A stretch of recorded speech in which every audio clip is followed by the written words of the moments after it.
So technology was critical for changing. It enabled us to do fast control communication, information exchange, that is polarizing on security and confidentiality.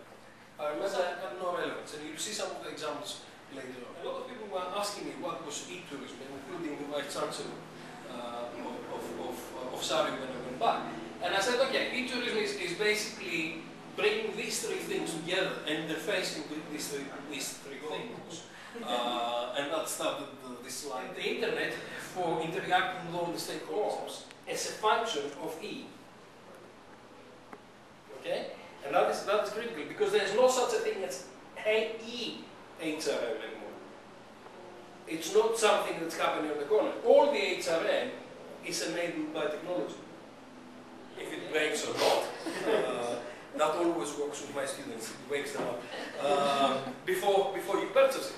If I tell you go to Paris, you may have been there, where technology will understand the customer, and they will understand the person. It will use what we call customer relationship management systems to understand the individual customers and what they're doing and what they're doing. Context will become really, really critical, and will include location, things like mood. What do you do if you're in a bad mood? I eat chocolate. Okay? And how do we know that you're in a bad mood? Your heart rate is increasing or whatever. You've got the signals. Technology will understand these things. Okay? And personal systems that they disappear. You'll wear these things. It will be on your watch. They'll be taking signals from you. Or when you swear, this thing is going to understand that hey, he's in a bad mood. Will be on the driving seat. Now, this is where it goes that I know what's going to happen in the future, but I don't know when. Okay? But those things we can design already.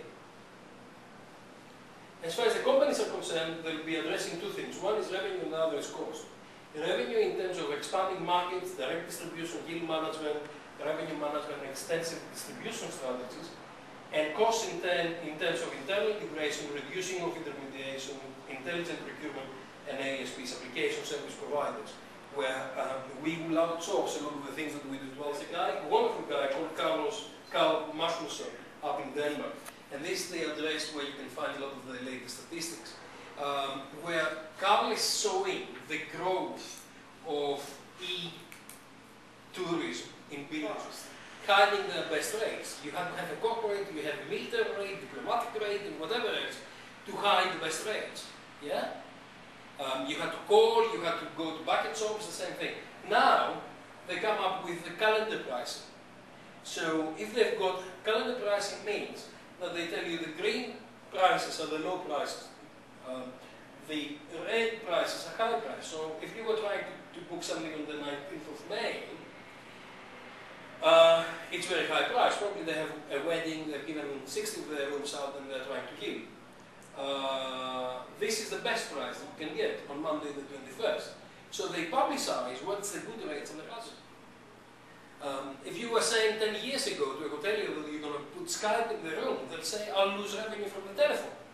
Then they realize that they've lost the telephone revenue because everybody's making phone. This is a dramatic development in terms of power and what's happening. Okay?